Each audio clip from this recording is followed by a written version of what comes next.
Facebook. Ooh, that's fun.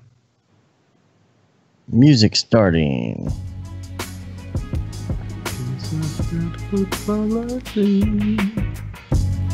We're live. Do you want me to do the that signal? I'm already there. Oh, hold on, let me mute this.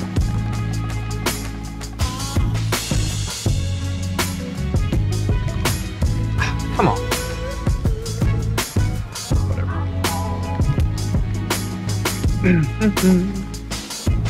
Yeah, I heard Mark Fancher has a physics degree. Physics. Hey, you know what? Ariev almost has a master's degree in Neuroscience. Neuroscience.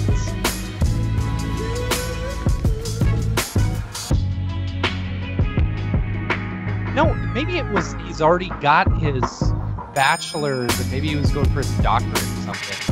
Yeah. I don't know. So, something like that.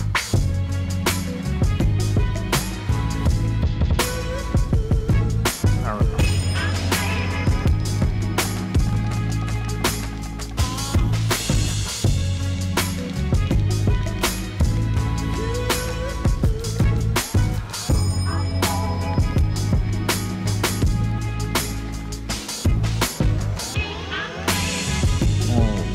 What is this doing? Oh.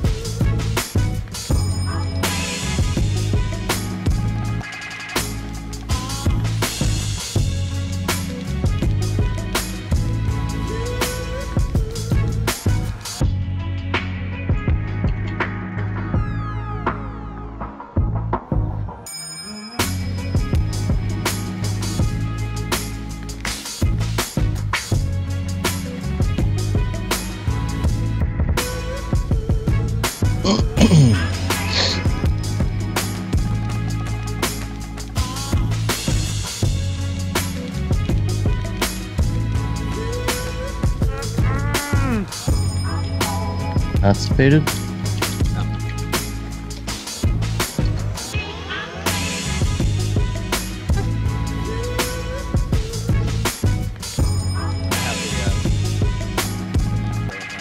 Audio. Do what? Why are you so quiet all of a sudden? Oh, because I moved my microphone Oh. so that I could like actually type and not.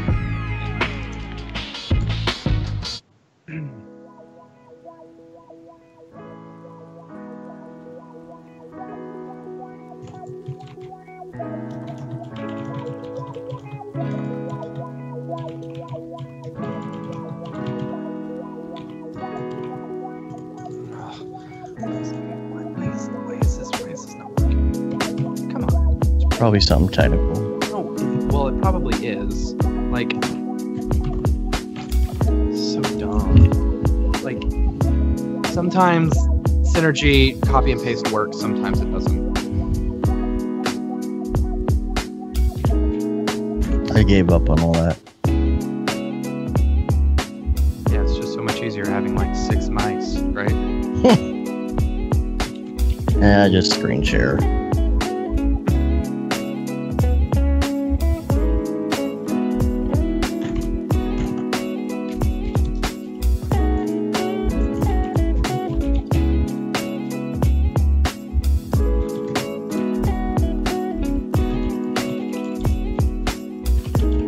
Burk, burk, burk, burk, burk.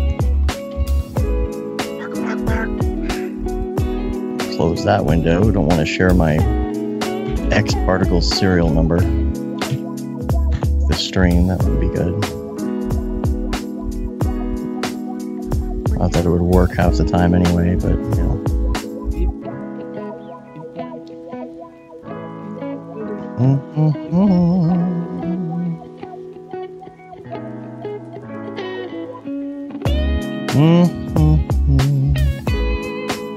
All right. Hold on 1 second, I'm sending an email.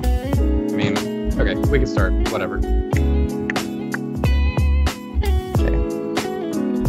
I don't know why I'm still recording.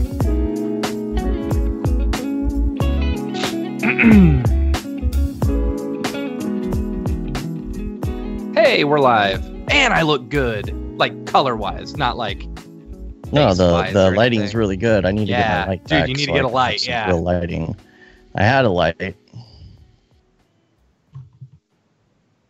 Someone was being a little too helpful, helping me pack something up and set it to the side if they just would have let me do it. Liam said, wow, Matt, your color is fancy today. It's because I added a little light. I'll show you my setup as I just messed up everything, see? Oh, you ruined it. You ruined it! Ruined it! Let's see. There we go. All See, I'm right. back to normal. All right. I also need to get it on a working computer. Looks like you have no channels enabled in your dashboard. Please enable at least one. Dude, do you never watch the stream? No, just to do this every time. That's what happens when we first start the stream every time. Oh, you know it's an Otoy jacket? Heck yeah. Let's see. Is it on the back as well? Otoy, baby. What up? All right. I've got additional hoodies if anyone wants one. Okay, let's do this. You got your notes? Yes. No, you never send me notes. Yes, I do. No, you I didn't. always put them into the chat for Nope. Skype. I don't have Skype. that. They're in the Skype chat from the other address. G-Rant, from I'll the other- save one just for you. from I'm the going to other- assume you're like a medium or large. Your chat. you're a You're pretty looking tall at your dude. chat I am looking. from Urban Coffee. Urban Coffee and Brograph. Yeah. I So sent them to you this morning. if you sent them to me in a different place. Why do I have Uh, two of you? I know. Go through your chats real quick. They're in there. I see it now. I think this is it. I don't know. Skype is dumb. That's why. Skype is stupid. I don't know why we still use it. Not for much longer. Okay. Yeah, see, like I wear a large, G-Rant. I wear a large, and like I have to wear an extra large Otoy hoodie, and it's still super tight on me. And So I wear an XL, and that might as well be a small. That's why I gave it to Zubair. yeah.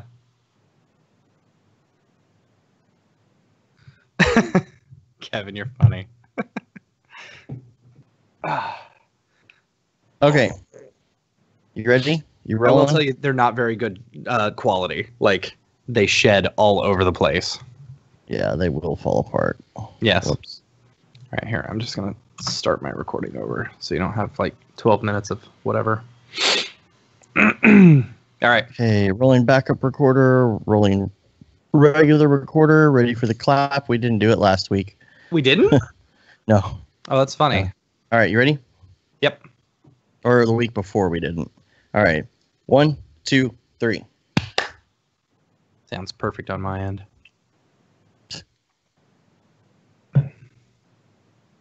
Video mark. I like the way that looks. That logo. Gosh, man, my colors look so good. Like super crisp. I'm gonna be too busy Super staring at myself this whole show. Can't get enough of that super crisp. Have you watched any additional Simpsons episodes, Dave? I think I'm on like 17, 18. I'm not I just too far finished behind. 17, so as soon as we're done with this, I'll get some 18. All right. Let's do this. Ready? Yes. Let's do this like Brutus. Should I shut my window because I've got Nope, like sawing fine. and stuff going on? I just Wait, don't want what? to pick that up in the background. Oh, like I thought you people are meant sawing. light-wise. No. Like- Audio-wise, yeah, that would be Okay. helpful. One second. They're not here. Sawing. Oh boy. Oh. Much better. Oh, now everyone saw the mess behind me that I try and hide. Oh, no. Oh dear. You're a regular person. Mary. Mary. I want a big one. Hot dog. Oh yeah, because every time he goes, oh man, I forgot about that one. Yeah. Well, he's over there, and she's right there. This is a very interesting situation. Maybe I could sell tickets. All right. You want the moon, Mary? I'll throw a lasso around it. Throw a lasso around that moon. I'll get you that, Mary. Mary. Poor George Bailey. It's like the saddest movie in the entire world. All he wants to do is travel, and he can't. I know. He's got to keep on dealing with other people's crap. Stupid kids. What did I just come out of the top? Oh, that's pretty good. All right. Because of his stupid kids. Dang it, Zuzu. Why'd you have to get I don't sick? have your money, Matt. It's in cryptocurrency. And it's in Bell's house and Fred's house. what the hell you doing with your money in my house? My money in your house. Oh, boy. Oh, that's good. All right. We should start the show. Yeah. Okay. All right. Great outtakes, guys. Yeah. We're going to add that onto the end. Yeah. Everybody create a little clip show for us. Welcome to the Brograph Clip Show, where we talk about news that happened a year and a half ago. Or we make up clips. Right. We'll just make up clips. We'll just make up clips this whole time. Be like, remember that one time? And then we'll just say it. Then you do like a little transition, and we just change shirts real quick. Yeah, I'll just do this. I'll just go back. All right. Oh, you did standby? That's funny. All right. I did record all that in case you want to put that at the end of the show. Okay, good. I was recording too, so we're good. Mary. Even though everyone that I talked to apparently stops listening to the show at People's People. Oh, whatever. I'm serious. Missing out. People missing out. I will disagree with that. Missing out on good emails and all sorts of stuff. It's all right. It's all right. It's your fault. All right. My beard is bugging me. Time to trim it today. Let's go. My You ready? beard is bugging me. My beard is bugging me. Beard beats Battlestar Galactica. All right. What up, bros? Welcome to another Brograph Broadcast. I'm Dave. And I'm Matt. And Brograph is a supplement to our site, brograph.com, which is a motion graphics tutorial site with tutorials, plugins, podcasts, and other MoGraph stuff. And on the show, we talk about everything ranging from motion graphics to Cinema 4D, After Effects plugins, render engines, doing business, doing taxes, being a contractor, or working for the man. Yep. And you can email us, brograph at brograph.com, let us know what you think about the show, and send us your feedback, comments, questions. Nothing is too noob, nothing is too advanced, and we'll try and answer that stuff. Yes, so, we will. We'll do those. We don't have Haley on today like we thought. Sadly. We've had a bad streak on our guests lately. Haley is not feeling well, so we will. She hit us up this morning, and we're like, we can handle it. We've got a lot to talk about because we do. A lot has happened this past week, so we do. So we're going to do that, and then we're going to do, I guess, interview her in like another segment at some point, and maybe tack that on to another show. We're trying to work that out. Yeah. So, But next week is Sage. We got Sage on. It's going to be on Tuesday instead of a Monday because he gets back in town on Tuesday. Yes. He will gladly give us a podcast Tuesday for hamburger today. That doesn't make any sense. No. All right. So let's talk about the week. NAB East, first of all. NAB East, NYC. That was a lot of fun hanging out with everybody. It's getting bigger. It's getting so much bigger. Yeah. It was so cool.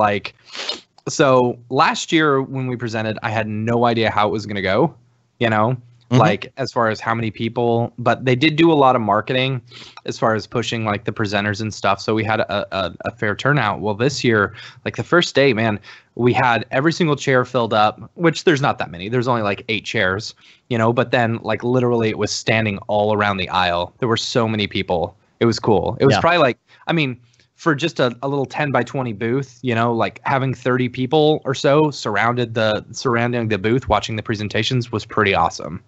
So Yeah, I like the turnout. It's a little bit different crowd than some of the other shows, so it's yeah, and it's, different. That's what I try, and that's like the presentation that I did was very basic. You know, I'm So basic.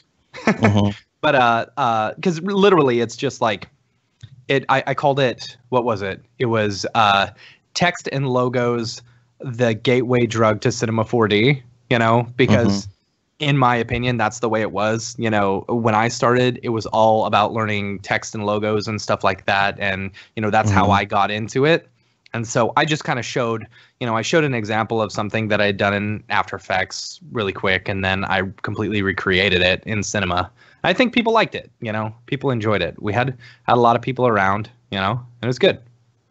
Good turnout at the meetup in New York. Yeah. It was great to see all you guys out there and gals. Saw some people I didn't even know were coming, so that was cool. Right? Yeah. So, who showed up? Nate. Yeah. Nate Rodriguez Rodriguez Vega. Yes. Rodriguez. In one of those orders. Yeah. Showed up. That was cool to talk to him. He's going to be on the show pretty soon. We got a lot of people that we talked to this week about being on the show soon. So yeah.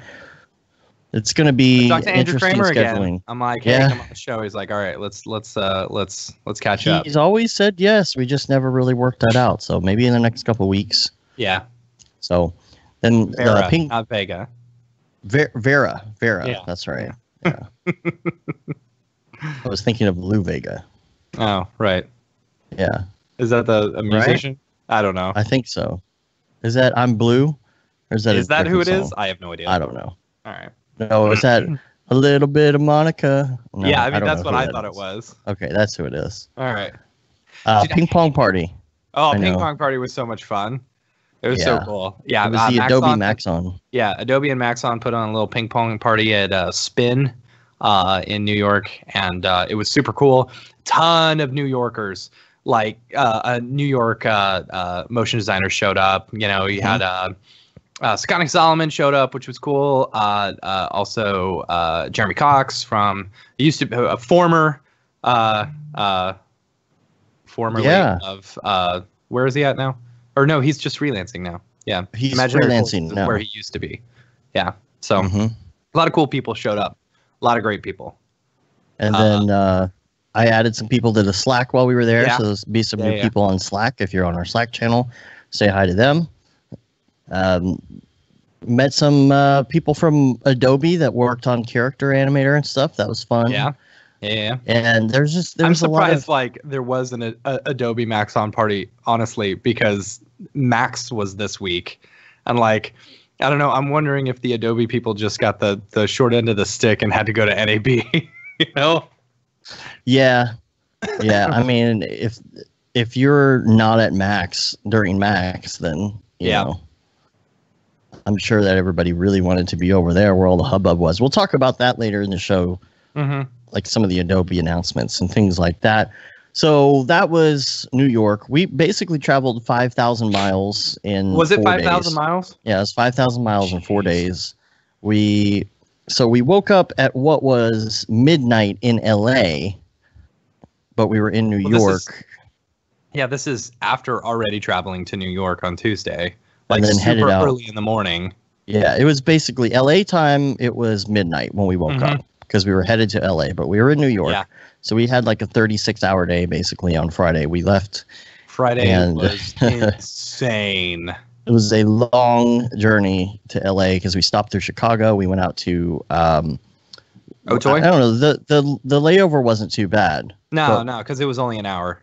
No, but like when we got off, we grabbed a drink and then we, literally got back on. In our Dodge Charger, whatever it is that we rented. Okay, so this seems to happen sometimes. Like we will pay for a, like just a car that I like. So I wanted a Jeep Wrangler, like 4-door, because I really just wanted to test drive it, because I've got a 2-door and I really like the 4-door, so I wanted to test drive it, right? Yeah. Well, they didn't have it ready, so they're like, you can either take the Mustang or the Charger. And I was like, oh man, I don't like being Brograph and like showing up in a dude bro car. Yeah, a dude bro car. You know, it's like all right. Even though sometimes we do rent them. Yeah, that one time we got the yellow Camaro convertible. Yeah, that one was ridiculous. That was Anyway, yeah. So we also got like a convertible BMW. We got a BMW or something that one time. Yeah. That's funny. So stupid. It's because the cost of it was like an extra $20 in comparison to another one. Well, this time they were like, we don't have your Jeep, so take this instead. Yeah. So I really wanted the Jeep more. So we were rolling around in that in LA, got in, checked in, got our stuff, went over to Otoy, and we're waiting for the elevator. And who gets off the elevator? Mr. Mike Winkleman himself. People himself. We're like, shouldn't you be getting ready for a party, sir? Right. It was pretty funny. Yeah. So like, yeah, we're there and people shows up and it's so funny. So then we go up to the Otoy headquarters. Super cool. You know, it's a little bit smaller than what I thought it was going to be, but like they've got a ton of desks in there. They got a ton of people working. They got a lot of like computers that they're working on, you know, and a lot of like I looked over to my left and there was a whole table of graphics cards and I was like, I just want to reach over and take a handful, you know. We saw a lot of cool stuff, and I don't really know what we're allowed to talk about and not talk about, so we can't talk much about any of it. We didn't sign an NDA, so the only thing he said was off the record he actually announced today, so, you know. Oh, which was what? The partnership with the Lightfields people. Oh, okay. Yeah. Or whatever it's called, to try and make the holodeck. Yeah, I mean, it's no secret that they're working on that. Yeah, it's no secret they're working on the holographic stuff, but we got to see some not actual holographic stuff, but some emulations of it and try out some technology and stuff, and it was super cool. Gets us really excited about what's coming down the pipe. And it was great. Just, you know, he was taking everybody's input on everything, and so great meeting. And then we go downstairs. We go downstairs, and who's there for the next meeting? Andrew Kramer and Ash Thorpe are downstairs. Like you do. And so like I was like, Andrew Kramer, the guy who steals David Ariev away from us, you know. We shook hands, gave each other hugs, and I didn't realize it was Ash Thorpe next to him. And I was like, oh, hey, I'm Matt. I was just trying not to be rude, you know, because it's rude if someone's just standing there and you don't introduce yourself. So I'm like, hey, I'm Matt. And he goes, hey, I'm Ash. But I didn't hear him say, hey, I'm Ash, because I have this thing where when people say their names, I don't actually hear what they say. Right. I'm the same way. Know? But I heard Ash, and it took me a second, and I was like, oh, because I don't really remember what he looks like, because I haven't watched any videos that often of his, or I've never met him in person. He's never been at any of the meetups we've gone to ever. Yeah. And so I was like, oh, this is Ash Thorpe, you know. Yeah, it's funny. So I was just like, oh, hey, nice to meet you, you know. I just thought he was one of Kramer's friends, you know. And so then we go down the elevator. We go to our car, and Dave was like, "Oh my gosh, Ash Thorpe!" And I was like, "That was Ash Thorpe." Oh, I feel like such a d-bag, because that's what you said, but I'm like, it prevented you from being a d-bag. Yeah, maybe. See, I don't know, because he's just a normal person, in front of him or something like that. You know. You know, he puts his pants on 2 legs at a time, just like you. So. But did you see his pants? He wears the MC Hammer pants. Did you notice? I was not looking in that. I totally noticed he wears MC Hammer pants. Pretty awesome. He wore MC Hammer pants? Was he not wearing jeans? No, they were jeans, but they're the MC Hammer jeans that they sag down to the crotch sags down to your knees. Okay. Interesting. I'll have to find some. Anyway. Weird. So. All right. Yeah. Well, okay. Sage says, "Yeah, we're just in with the people, Ash Thorpe, Andrew Kramer crowd, you know." But here's the thing: like, we weren't hanging out with them. They probably told us to come at 4 because they didn't want us hanging out with those cool guys. Right. That's right. It's fine. So we did that, and we went to the party, which was the party of the decade, in my opinion. If you were not there, G-Rant, I'm looking at you. then man. you missed out You because guys are gonna FOMO so bad. oh my gosh, this was the best party I've been to in a long time. It was so good. How EJ and the Grayscale guys were not at this party, Yeah. like blows my mind. Like we were definitely missing them. Yeah. Definitely missing them. Like Yeah. they should have been there. It was amazing. There, like almost everybody we know.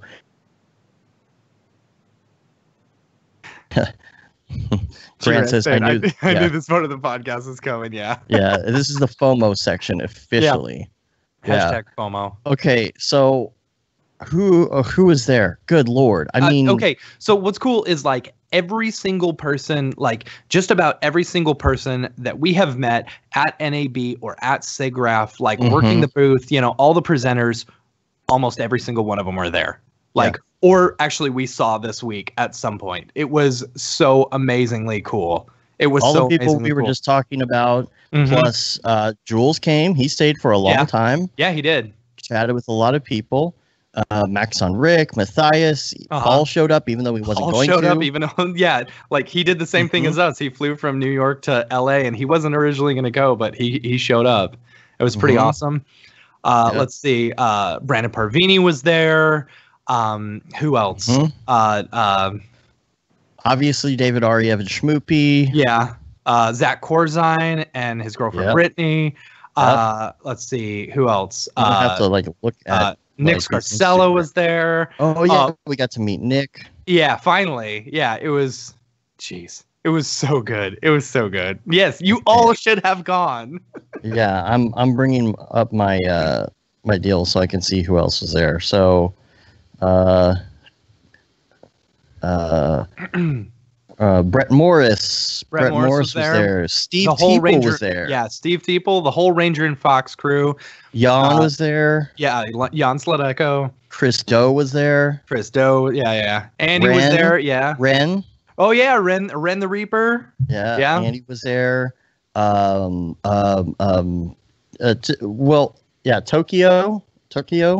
Was in New York, not in LA. Yeah, but we got to see Tokyo. We're forgetting like a million people. Like there's so many, I just can't even remember. Yeah, it was that good. I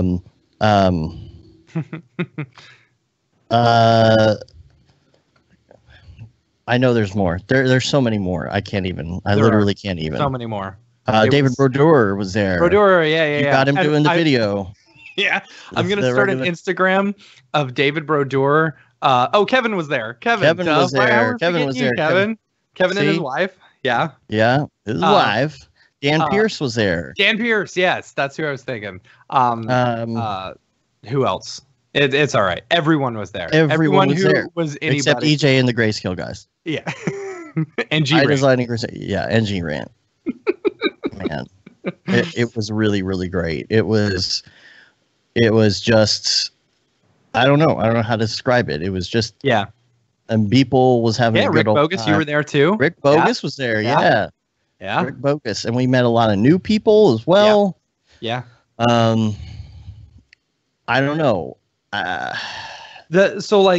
We literally were just like, you know, it was so cool to be able to hang out with all these people that we have been talking to and we've interviewed, and you know, it was so cool. It was like one gigantic NAB SIGGRAPH like reunion with all these people. It was so rad. It was so rad. Just being able to hang out and shoot the crap for doing this. Yes, big shout out to Beeple. Like, and like Beeple was so cool and just like chatting with everyone and taking pictures with everyone, and you know, it was like he put on a heck of a party. And he even like sent out like thank yous afterwards. Yeah. He hit us up on Messenger and was like, "Hey, thank you guys for coming out." And I'm like, "No, dude, thank you." Not only he's gonna be on the show soon. Yes. Yeah. He said, "Let's do a podcast." Yeah. So it's like, can't wait. Yeah. So yeah, I mean, nothing in particular, I guess, happened. Like it was just an awesome night, and so we did a little after thing at Denny's. Two of us. We were gonna go to Roscoe's Chicken and Waffles, but the line was like crazy out the door. Yeah. So then there was like 8 of us. It was me, Dave, Ariev, Schmoopy, Zach Corzine, Brittany, Sherwin. What's his last name? His new friend that we met. Yeah. Nick Scarcella. I'm missing one person I know. Are you? Maybe that's it. No, that's it. That's it. Because I was doing the line in my head. Yeah. So it was an interesting night at Denny's after that. Yeah, we had a lot of fun. Of fun. So check this out. So I was talking about First Man last week, right? Right. And I was talking about the eerie silence. Like, it was deafening, like 2 minutes of silence when he lands on the moon, and then he finally says the line. So David Ariev gives me a call yesterday, and he had just seen the movie with Schmoopy and with Cyrus. So he said it was awesome, but I got to tell you, he's like, the movie was kind of ruined for me. He said, so it gets to that point where it's like super quiet for like 2 minutes while he's getting out. He lands. Grant, he lands on the moon. Spoiler alert, he made it. And then he's getting ready to like put his feet down and all of that, and it's silent forever. And you could hear a pin drop in the theater, just, like when I went and saw it. But then he goes, that's one small step for man, one giant leap for mankind. And right when he says that, there's like this old grandpa that was in the theater who decided to stand up to go to the bathroom right then. And when he did it, he accidentally let out the loudest fart ever. And the whole theater like lost it. That's funny. And he said they were looking at each other like laughing for the rest of the movie. He's like, we couldn't get our composure back. He was funny. Like, dude, it was just over after that. One giant leap for mankind. And just everybody, just the whole, I mean, it's so silent. And if you've seen the movie, you know what I mean. It's so silent. So, well, yeah, I'm going to have to watch it again. I'm going to go watch it again in IMAX. G-Rant said that's the 4D experience right there. Right. Is that what we should tell people at the Cinema 4D booth now? Yeah. When they come up, what is the 4th D for? The 4th D. It's time. We save you time. Yeah. You should have read that book by that wheelchair guy. Oh my gosh. Oh man. So we did announce all the DFW C4D stuff. There was a slight scheduling conflict with Barton for the day that we had him signed up for. However, Houdini Mark is going to be taking his place and showing some breakdowns and stuff from Already Been Chewed. Yep. And maybe like some Houdini Cinema 4D integration. I don't want to get too far in that. I think a lot of people there are not like, we have a good mix of people. Yeah. Cinema people, After Effects people, video producer people. And so I don't want people's heads to explode per se. So, so check that out. Come see us, Dallas, on November 15th. Yes. And come to that's Dallas, going to be a lot everyone. of fun. Chad Ashley's going to be there, Mark Fancher, Penelope Niederlander, and we're going to have a great time. Yes. And we already, from the moment that we put out the signups, I was a little worried because we were kind of late getting all the information out, but the tickets started, the signups started rolling in, and we are now at 65 signups already after a couple days. Yep. So that's pretty good. So come down, hang out. It's going to be a lot of fun. And I'm going to try and live stream this week because this is a bye week for Liam. So I think though, if I do, it's going to be on Wednesdays. So just check the social medias for that particular time. It will probably be earlier than usual. Just a little heads up there. And let's see. Also wanted to talk about this X particles maintenance issue. We were just talking about it. Because we were just talking about it. So we didn't have this problem before. I had a license of X particles from a long time ago that I have been upgrading every time. And it's on an old email address, which kind of sucks. It's like before we started our company. So it's one of those stragglers. And then we have another one that we got through the company. And so it's never been a big issue. And it's but I guess Tool Farm. And the original one was through Grayscale Gorilla. Yeah. Right. So first of all, that's kind of convoluted. But then I guess they started this maintenance thing. They didn't have this before. Is that right? Yeah. Yeah. Yeah, they didn't have the maintenance. It was just you paid the upgrade price to upgrade, which I think is a much better way to work. I believe that personally. is too. It's like, okay, like last year, X Particles 4 came out. Okay, well, let's drop, how much was it? $500 per license or something ridiculous? Yeah, it's now up to like $700 per license. Or an upgrade price, whatever that was. Still. Yeah. You know, but it's like you drop all that money on it. It's like, okay, well, if you let your license lag and there is no update, so you haven't paid for an update, and your maintenance has lagged, you can't even click on your download link anymore. That's what gets me. It's like, okay, I get the support part. I get that. Yeah. But I should be able to still have X Particles if I need it. Yeah, and so from what I've heard, they say, well, you need to keep a copy of your download. Well, if you're keeping the downside on that is if you're keeping a copy of your download on your computer and your computer takes a dump, you know, it's like, so then you got to put it on Dropbox or something. Right. I understand backing stuff up. It's not like I don't back stuff up. It's just like sometimes it's easier to just go back to your email and re-download whenever you have a new computer or you're reinstalling something. It's just like, I don't know.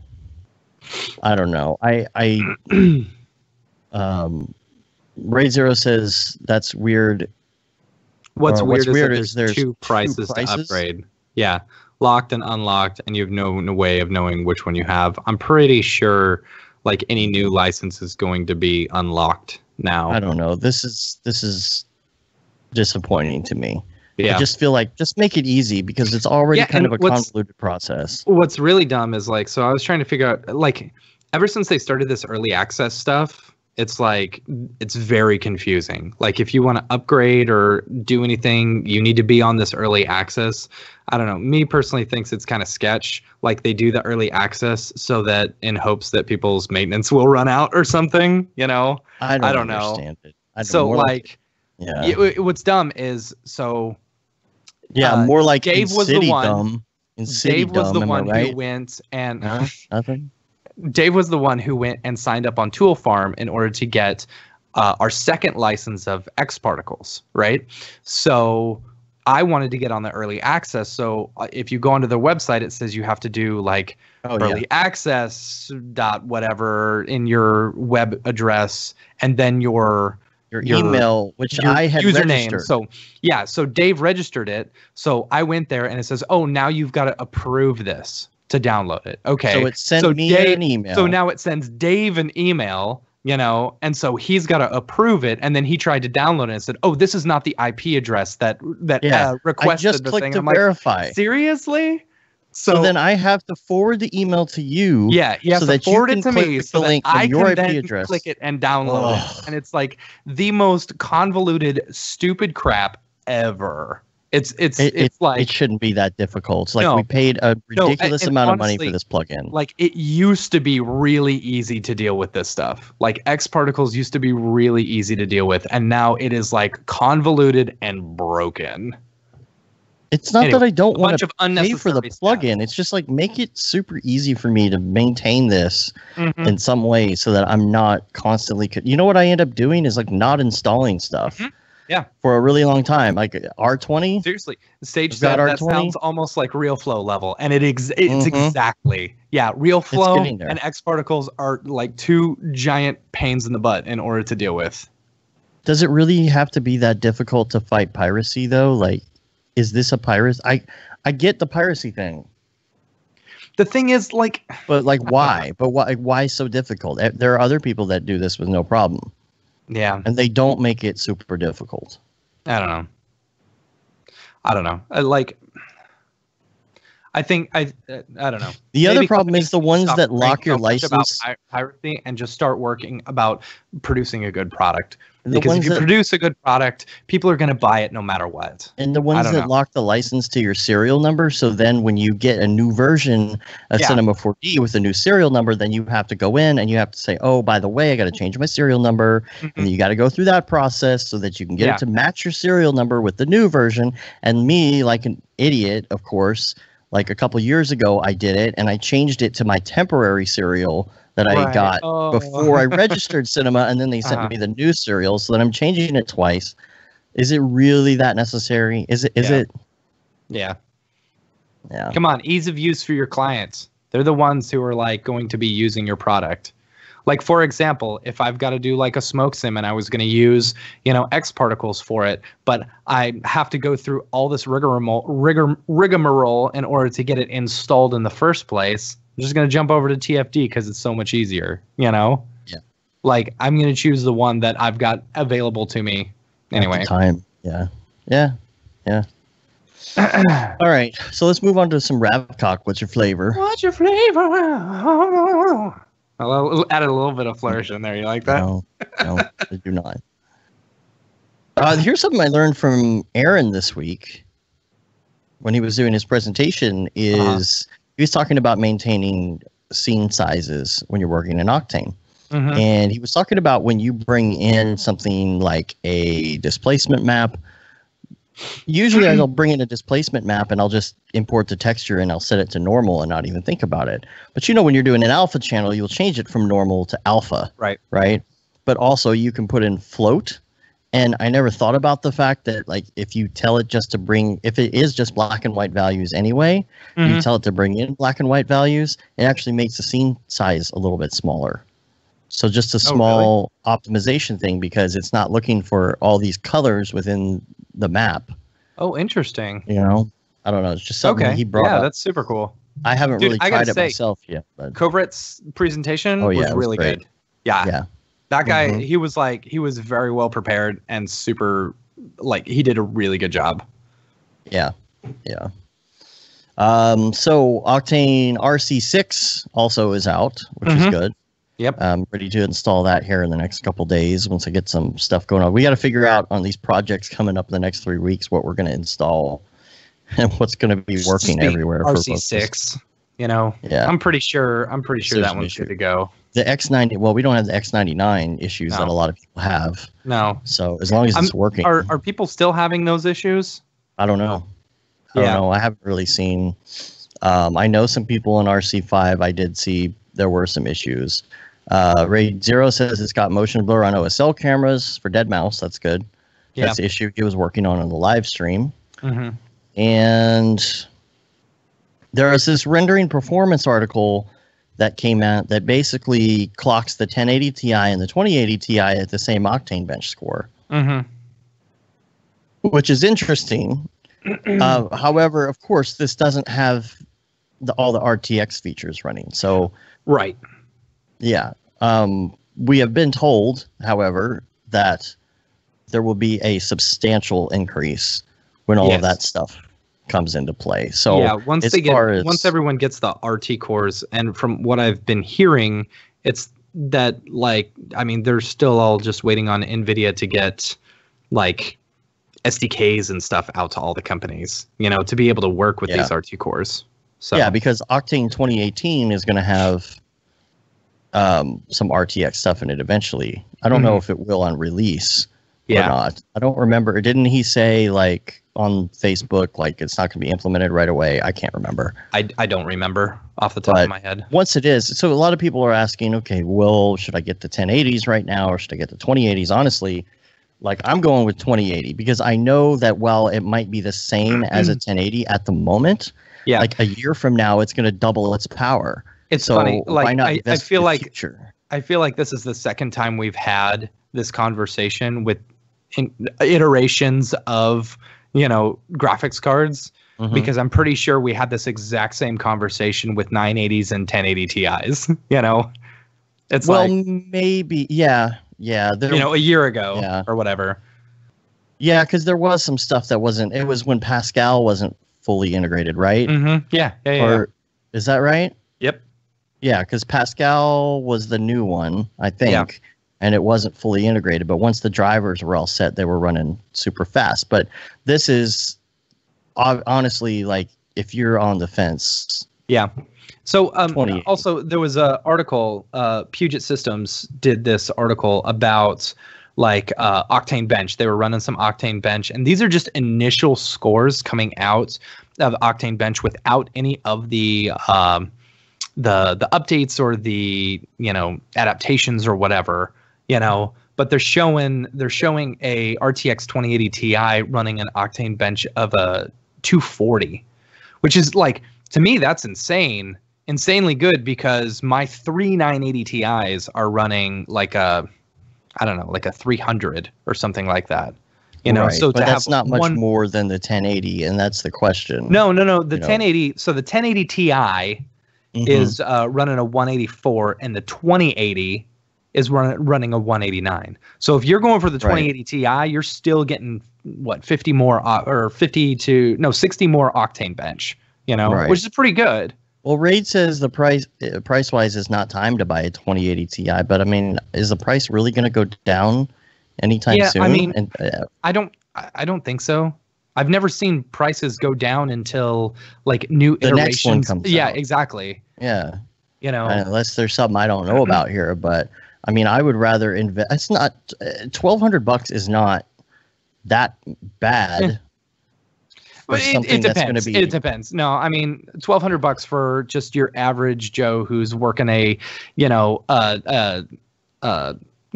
regular job and doing some work on the side. That's kind of rough. That would have been hard. Understood, but but if you're running your own business and stuff like that, and you've got a few extra jobs coming in, yeah, sure, it's cake. Yeah. See, I'm going to do the 2080 in it for now, because I'm only going to get one, first of all. Yeah. It's like I could do that, or I could get two 1080s. So which is better right now? Should I get two 1080s? Should I get a 2080? Should I wait? Billy Chitkin says 2080 Ti's are 3 times of the 1080 Ti's.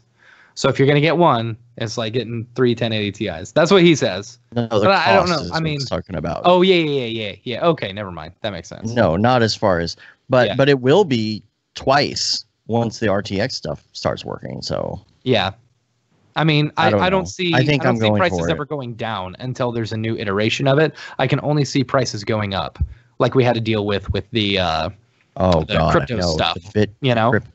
And Bitcoin's coming back. It's going to start making a jump back up. I'm going to get a 2080 Ti for now to go with my 1060, and then we've got tons of 1080 slaves already on the other machine. Yep. I feel like it's a good way to go, just to have that 2080 running on my main machine. Yep. Super fast. I'm pretty convinced at this point. And I know that the fans are on top. But right now, since I'm only getting one, I could just throw it in there, and it has plenty of room to breathe. Yeah. Maybe at some point that'll change, and maybe I'll sell it or put it in another machine or whatever. But I don't know. I just feel like that's the way to go at the moment. Yeah. So I don't know. Maybe once we get some extra cash, I'll buy some 1080 Ti's, and then we can just test it. We'll test it. Just for you. So let's go to some topics real quick. Let's do it. I say real quick. I mean, we got quite a few little topics to talk about here. We don't have to spend too much time on them. It is going to be a short show. Topic number 1. This was something I was thinking about today, about measuring your numbers by quarter rather than month. Because as projects get bigger and more long-term, let's say you're doing short-term projects at first. You're doing an explainer video here. You're doing a graphic here, a logo, a flying logo, whatever. And you're working projects by the month. Well, you can look at your month and you can look at your returns for the month. Or if it's like us, you look at it and say, okay, well, bonus for this month. Well, what happens when you start working on the bigger long-term projects that are bringing in more money, but like you start working on it in September, or you get the gig, you start going, you work on it all the way through October, and then you bill it in November. Well, you really don't have too much to show for October. Yeah, because you didn't bill it in October. So as you go by those numbers, I think it makes more sense to start looking at how you're doing in terms of quarters instead of monthly figures. I agree. Because, for example, our May and our July were awful. Like, not even making payroll awful. But then you look at our June, and our June was like 4 times payroll. It's all because we were like, doing working jobs. On stuff exactly. In that time. Yeah. So it's those averages. So I don't know. That's something, because one of the things that we do is when we hit certain numbers, we give ourselves bonuses. But then it's like, okay, that makes sense until you hit the next month and it equals like nothing. Right. And it's like, well, maybe you need that money. So maybe bonuses would be better divvied out as a quarterly bonus. Was this this your reason, your way of talking to me about bonuses and when we should restructure? I don't care. I mean, we can keep doing it the way we are if you want, but I'm just saying we actually might end up with more bonuses if we do it that way, technically. So, that's funny. Whichever.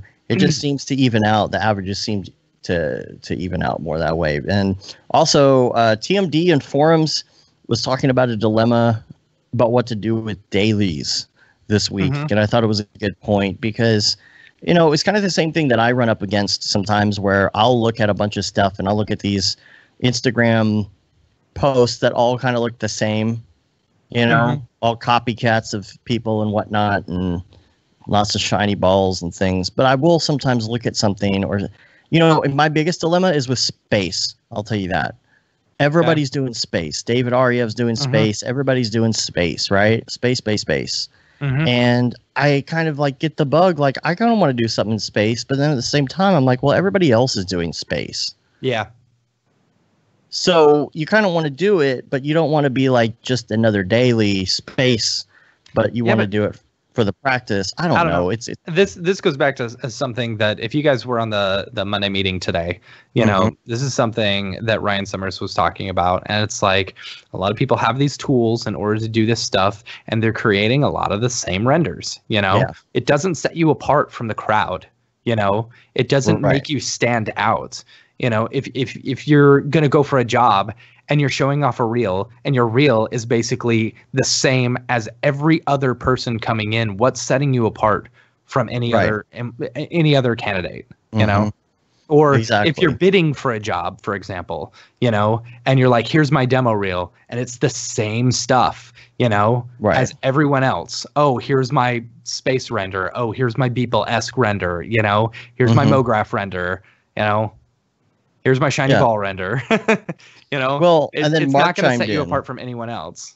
Houdini Mark said, he feels like they were discussing this for a bit, and they were getting into some of these discussions about, being an artist or being a technical person, and we talked about that before. It's like, well, I feel like I'm, I don't know, 20% artistic and 80% technical. Yeah. And some people are the other way. Like I always thought, I thought that about myself as well. Right. And it's the, we get the same stuff where we look at other people's work and we're like, wow, that is so good. Like there are so many good designers out there, it's my thing that goes back to, I think graphic designers make the best motion designers because they've got those fundamentals and stuff like that. And, I always saw myself as I'm a technical person. I'm not a designer, but the more and more work that I've seen coming out from other people, like you're able to pick it apart. And being a designer is you don't just do it, and you slowly get better at it. It's like how do you learn to draw? Well, I just draw a line. Okay, but like to learn how to draw, you actually know where the line needs to go, and stuff like that. It's like how do you make a render? Well, I push one button or I push a bunch of buttons 10,000 times, Right. It's like, well, and it's not about like good. It's a lot of people think it's about do you have Octane or Redshift or whatever, and and what render engine is it and all that. It's like someone saying, okay, using? That's what kind of paper did you question use for that drawing? Like we had that question asked to us so many times. Like I'm going through and I'm showing off Cinema 4D to a bunch of newbies who have never even seen this before, and I ask, are there any questions? And the first question I get is, what kind of computer are you using? It's like, dude, it doesn't matter. It doesn't maare what kind of computer. It matters a little bit. But it matters if you're going to start going into render engines and stuff. But for all the noobs who are like, who are wanting to get into this, it doesn't matter. Cinema 4D will run on anything. Cinema 4D will run on a toaster if you want it to. And Kevin, you can quote me on that. Disclaimer. Disclaimer. Cinema 4D will not run on a toaster. Forward were prohibited. Anyway. No, but seriously, like, I hate the question, and I see this all on the Facebook page a lot, the Cinema 4D Facebook page. What computer should I get? Well, I mean, that's all up to personal preference, or if you really want to know, go to thesagery.com/builds, Or if you really want to know, first tell people what you're doing, because that's the first question everybody's going to ask. Yeah. Well, what do you want to do with it? Yeah. Yeah. And it's funny because when I told Sage that I wanted to buy a computer or I wanted a new computer, that's exactly what he told me. He said, "What do you want to do with it?" And I said, "I want an equal amount from, running Octane, and I want to be able to do, a little bit of CPU fast, a little bit faster, I don't know. You don't ask people what kind of paper and pencil they use when you see a really cool drawing. Yeah, but okay, not necessarily. If you see like a picture or something and you said, "Oh yeah, I made this," you could ask, "Is it digital? Is it gouache? Is it watercolor? Is it charcoal?" You've got all the different. You don't ask, "Is it pencil and paper?" because you can tell if it's a sketch or not. No. What I'm saying is when somebody draws something really awesome on a piece of paper, you don't ask them what brand of paper it is. Right. Because it's such a wow, that's a really, really, really good drawing. What brand of paper are you using? Yeah, exactly. I've got to go get that Dunder Mifflin, dog. That is a really good example. Good example. Yeah. I like that. I'm going to use that from now on. I'm stealing it. What Houdini Mark said was, I feel like there is some symbiotic relationship between people who have ideas they want to see come to life and people who actually can make the imagery. I've found peace and comfort in being fully aware of my role, and it feels great to be needed and able to figure out for the idea people. I love collaboration because we are actually informing and heightening each other's craft. So I get that. Like I pride myself in being able to emulate a style or to technically figure out how to pull something off. Right. Because I don't feel like I'm as creative. So when I was in a certain role at places I used to work, that's what I always felt best in. Somebody would create like a style frame and I'd be like, okay, I get it now. This makes sense. I understand what you're going for. Now, technically, I'm going to show you how we're going to pull this off. Yeah. I understand that. And just being comfortable with that, being okay with that. I don't think you give yourself enough credit. You're a pretty good designer. But yeah, you are very I come from a place off really well. That's what she said. I came from a place where the so fired. Where I came from a place where I had zero design background, and I still feel like I don't. I still I want to go take Joey's design course. That's where I'm at. Like I want to get those basics in. Yeah. Because I still feel like I struggle with that every single day. You know what? You're probably right. And you may not realize you're doing some of these design principles when you're doing it. You may be doing it and not realizing it has a name, Like some of it. I've taken 2 design fundamentals classes in college, and they were very basic, but they were good. They were good, I feel like I have a better understanding than some who just straight up, go into C4D. But it's all about your Nosia in the chat now. Mondaymeeting.org. I believe you can find it now. You can even join the conversation straight from there now, which is great. A lot of people today, like 60 people. Dude, yeah, that's ridiculous. Yeah, really That's more people than that show up for our live shows. Oh, there you go. 3 times the amount right now. So, yeah, mondaymeeting.org. They got snazzy new logo going on here. I always accidentally call it Monday morning meeting. I love that alliteration. But, oh, sweet. I didn't even notice this. So some of the previous ones are on here. Yeah. That's cool. The Sommet ones and the Barton ones. I can't believe you used that picture of Barton, and he looks so goofy there. Well, I don't know. Oh, it's missing one because we have one. It was the Haley? No. The one of them that we featured was Raid Zero. Raid Zero is missing from that. Right. But the one from today will be posted. I promise it won't take as long as the Barton one. I had some don't make issues promises with you the can't last keep. one. I just had issues with it. No, I figured out all my technical glitches. And what makes you think you're not going to have issues with this one as well? Because I got my computer running now, and it's working well. Well, it's been working. Did you get all your programs installed? Just about, yeah. Just Then about why are we everything's using on there. Skype. So because it's going to take me probably 2 days to get the new streaming setup going, and I'm kind of waiting until after DFW C4D because I don't want to put all this stuff together and then just rip all the gear back out. Yeah. Because we're that using makes it sense. live. That makes So, sense.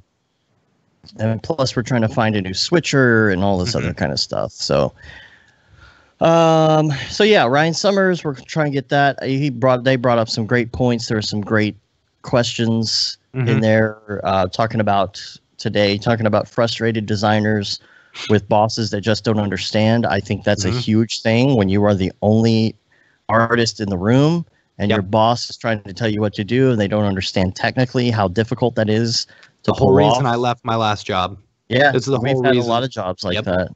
You Yep. know, and I know like our friend Lance, for example, had that problem where he always worked for people who didn't understand that they were asking so much of him. Yeah. And now You he's know? working at Already Been Chewed and like Right. he's And got a his smile boss- on his face every time he goes Right. in. Yeah, Barton understands what he's saying when he tells somebody to do something in cinema. He knows technically what he's asking them to do. Yeah. You know. Yeah.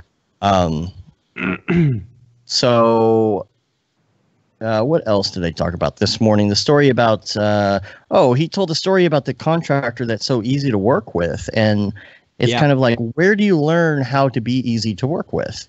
Yeah.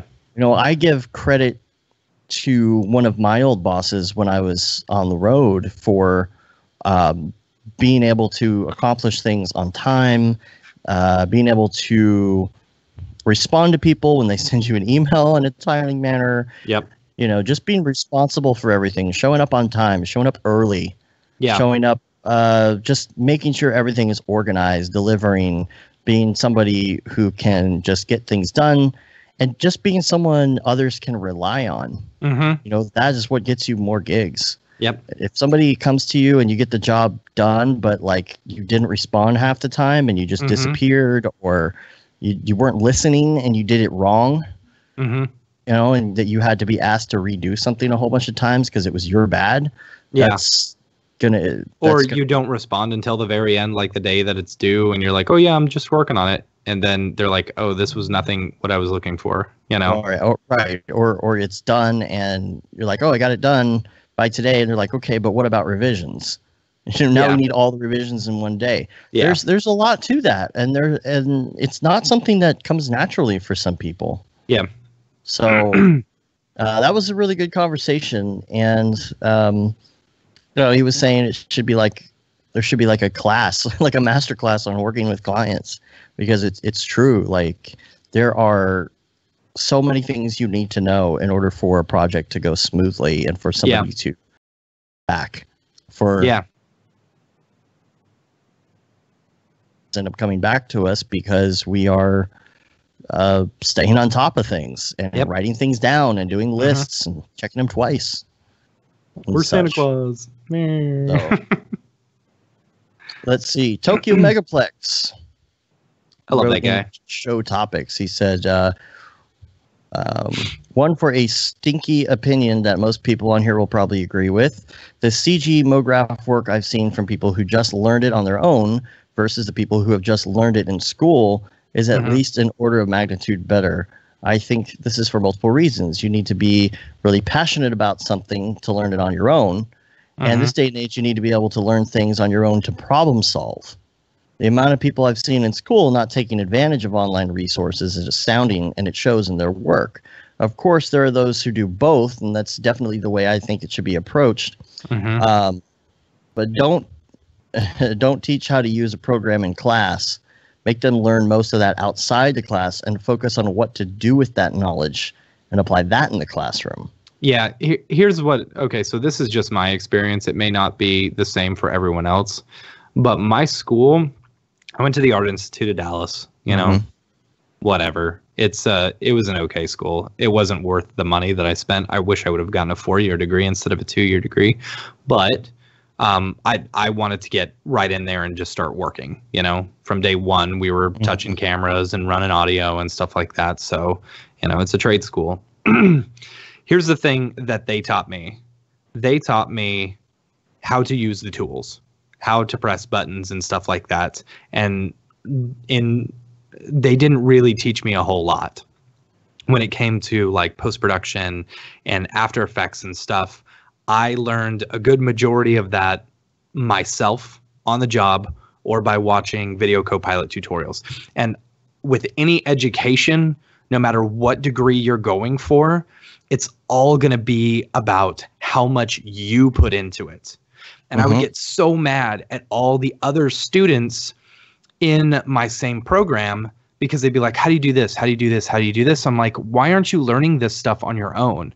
You know, I can't do all your work for you, you know, or they're like, oh, I didn't get this done in time. It's like, dude, don't blame me because you're a slacker. You know, I ended up like winning, you know, best portfolio on graduation. And there's a reason behind that. It's because I worked hard. You know, I wanted to learn more. I wanted to do well. You know, I don't want to just sit back and get paid nothing. I want to sit back and get paid a lot, you know? So with any education, it's really going to be about how into it you are and how much you put into it. How much you put into it directly correlates with how much you get out of it and how well you do. Anyway. Well, Tokyo and Sage kind of went back and forth on this, so they have a nice little back and forth you can find on the Slack. But Sage was saying, you know, there's a huge difference between going to a proper art school and getting a degree in painting. Right. There's a ton of schools whose job it is solely to teach you how to use software.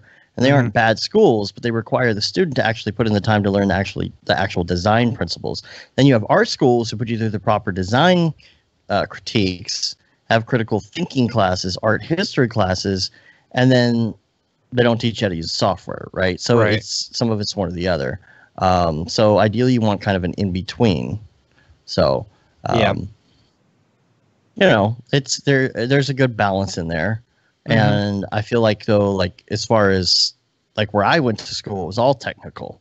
You know, I didn't really take any 3D classes except for one when I was on the way out.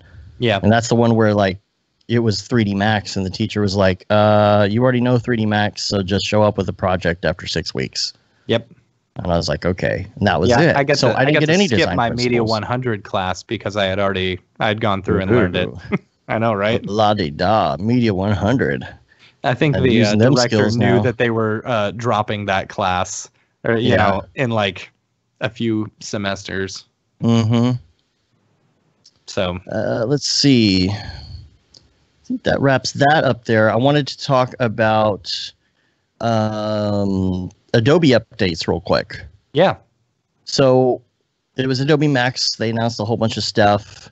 I guess Photoshop CC coming to the iPad, and it's supposedly supposed to have a whole bunch of functions of actual Photoshop, except it's all designed for touch. So that should be interesting to see. Maybe on a big iPad with a pen or a pencil. I don't understand. Like, I don't know. Maybe it's just me because I could see Photoshop on the giant iPad with the pencil. I could see that. But if I have a computer, I'm probably going to go to that first. Right. Then there's Project Aereo that looks interesting. It's like AR stuff. So I'm going to be following that because I want to really be in on the beginning of AR stuff and things. Yeah. You know, and also Premiere Rush CC. This is like an iOS Premiere. I actually like the idea. There's some times where I have a few video clips or something and I want to edit something, and there's a couple programs out there. There's Premiere Rush? Yeah, Premiere Rush CC. Yeah. Like you're in a rush to get it done, basically. Basically, I think that's what it is. I like that idea. I mean, that makes sense. I just needed to put together like 6 or 7 clips from my brother-in-law's wedding, you know, so that my brother and sister, or my sister-in-laws, could see it here, you know, because they didn't go. And like putting that together in iMovie sucked. Yeah. iMovie on the iPhone is terrible. Yeah. So there's that. I mean, I don't know where some of this is going and how popular some of it will be. It's just interesting to follow it. And I always usually end up at least trying these things. You know, I like some of the other stuff coming down the pipeline, though, like the rotoscoping stuff. that uses, I guess, like AI and a whole bunch of other stuff. The what is it? For After Effects Roto Fast Mask or something like that. It where basically you create movement. like 3 or 4 points and then it automatically outlines the entire thing. And then you can roto like if that works the way they show it, which let's be serious, it probably won't. It will work about as good as RotoBrush does. But if it works like that, holy cow, that's such a game changer. Yeah. But it won't. It won't. Right. I would be pleasantly surprised. Let's keep our expectations down. Yeah, keep it very low. We'll be pleasantly surprised later. The what is it? What's the chalice? No, it's the oh my gosh. Jesus's cup. What was it called? The Holy Grail. The Holy Grail. Yeah. That's what it is. Like rotoscoping without having to do any work. Yeah. That's the Holy Grail. And they keep on showing this stuff off. And it's like, oh, you found the Holy Grail. And it's like, nope, sorry. This is the RotoBrush. Yeah. Somewhere in there's a joke with that meme cartoon where he finds the scroll. Oh, yeah, and let's see. He finds the scroll, and the scroll says, "You will always have to hand animate, or you will always have to hand rotoscope." And then he throws the thing away. Yeah. Okay, I'll make that meme, and then you put that as the yeah. Okay. Yeah. Okay. Cool. Nice. All right, you get going on that now.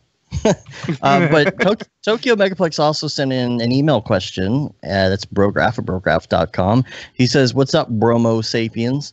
With Photoshop coming out for iPad, what do you guys think about the possibility of After Effects coming to the iPad? With that great single core performance, it might run pretty fast.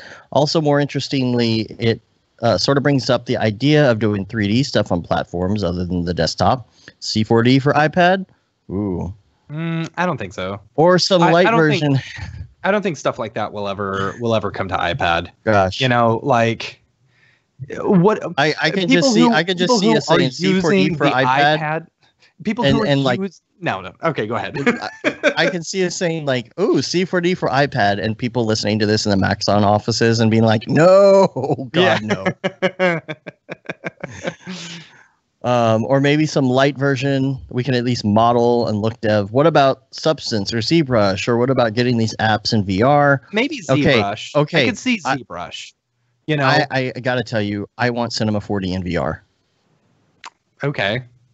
And I know that sounds ridiculous, but I would love to be able to work in Cinema 4D in VR. Like I would absolutely enjoy the crap out of that. Yeah. Because you could be in your scene and moving stuff around, and people like Unity are already doing this where you can actually build your scene. They have a separate VR deal so you can build your scene in VR. And I would love to be able to I don't even know. I don't know if you could do like a hybrid thing where you're actually using Cinema 4D, but it's just a VR interface that goes along with it that allows you to do something. I don't know. Or even if it's just something about the viewport. Not everything would even have to be in VR. I'm just saying. A VR viewport would be so spectacular. I've tried to do it before just to see if I could do it by putting it into like a regular like desktop viewer for Oculus Rift and trying to do the side-by-side stuff, but then using the stereo cameras just to see if I could get stuff to look 3D inside. But it would be fun to be able to model that way or something. I don't know.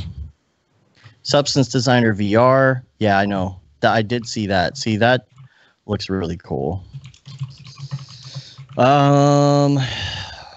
What things would you want to be able to do on an iPad or in VR or even on your phone specifically? Well, we talked about some of those. And I don't know about After Effects. I can't see. The people who are using an iPad to do this stuff are not at the level.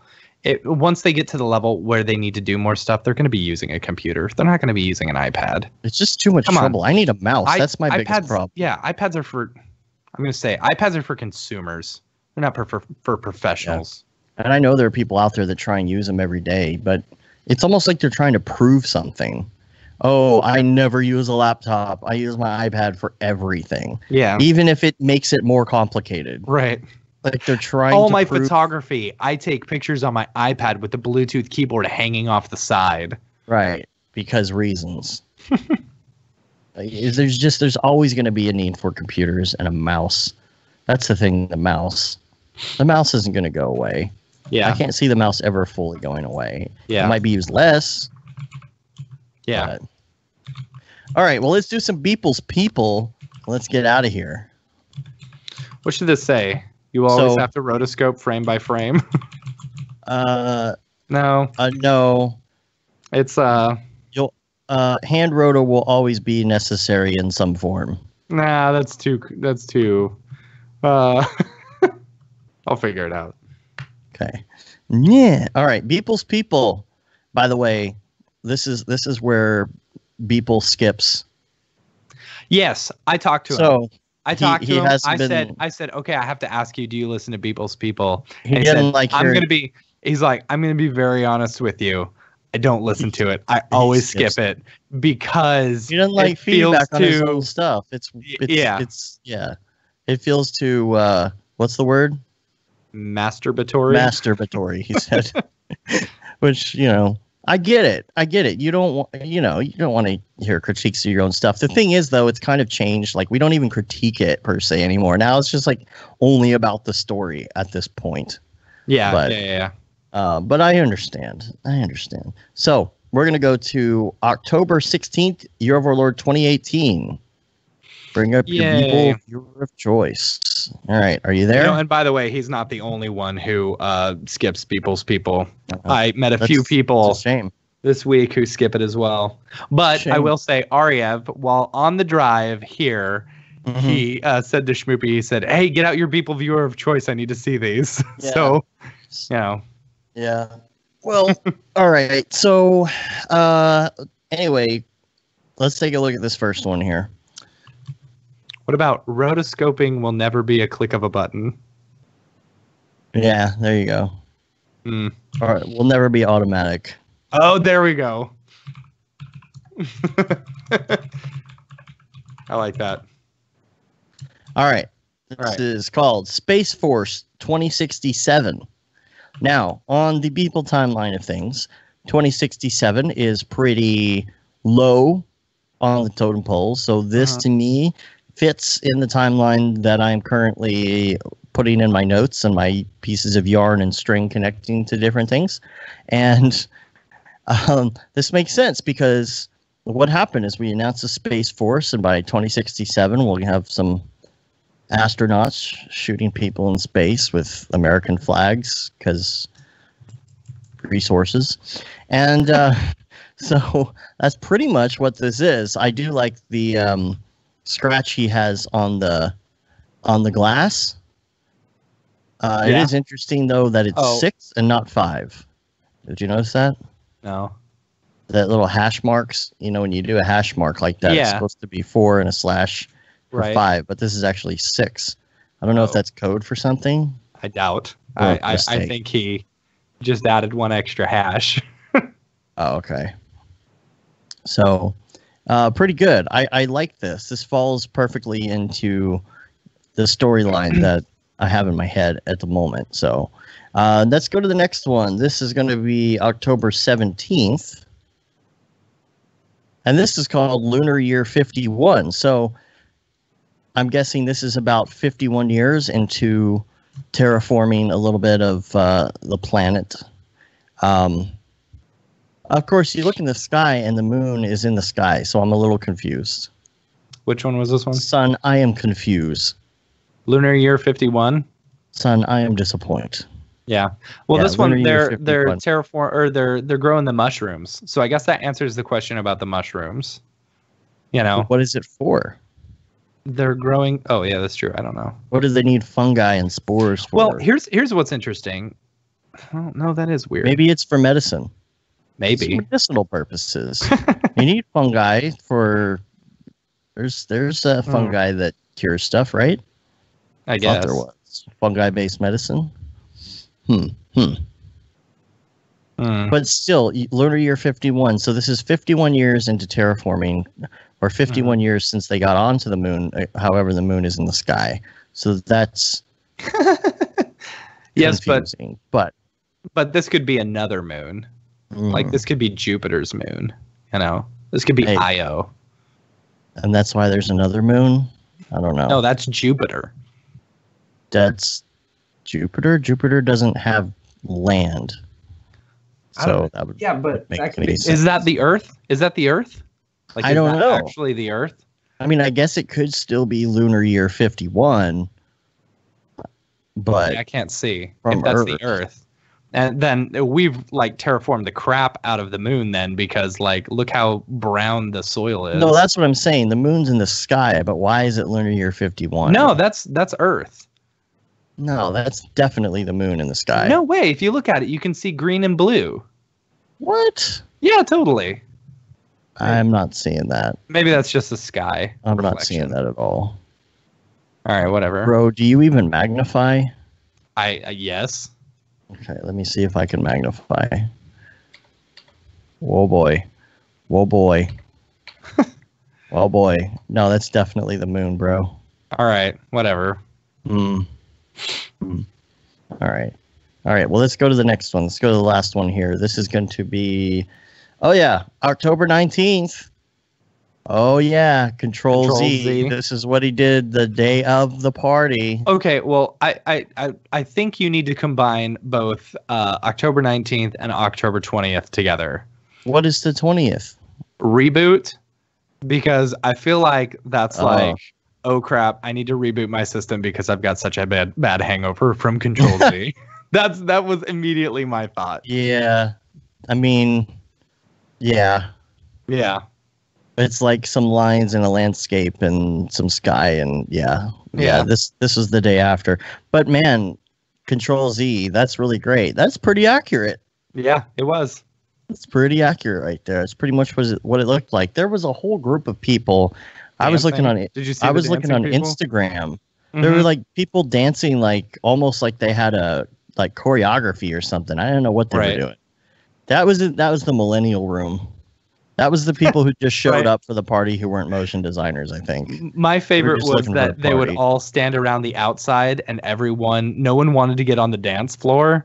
Like it was like one of those awkward high school dances, you know? Yeah. It's pretty fun. And then when they danced together, like they had their arms out and like holding each other's hips. Yeah. Got to keep a Bible length width, between you. Yeah. You always got to leave room for the Holy Ghost. Yeah.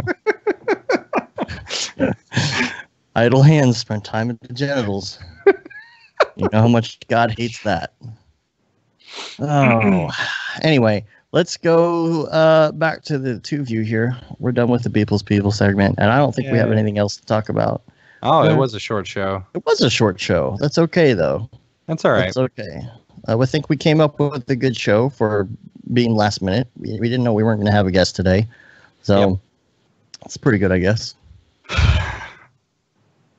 Have you noticed? He said the thing. Have you noticed that the Slack bot, like basically when you say, anytime you say pretty good, says I guess. Yeah. And I've never realized how much people say it's pretty good.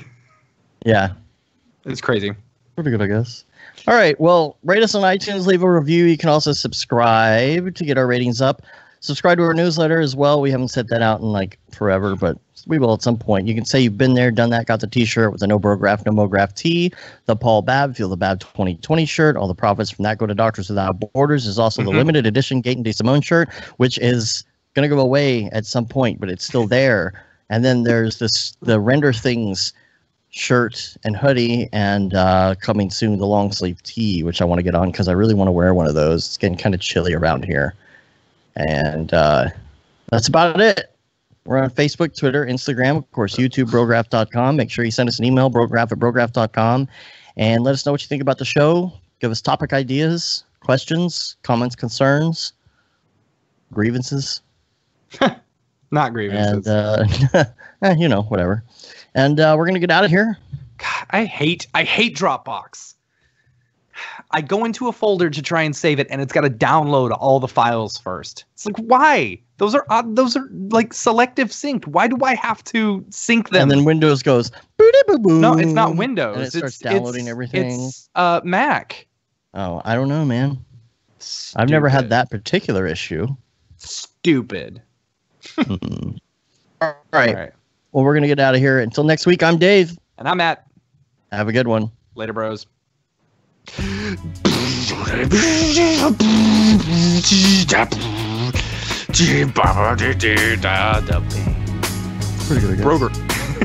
Brograph.com, an online resource for derping and sherbin, a little bit of herb derp, and derp sherb derp.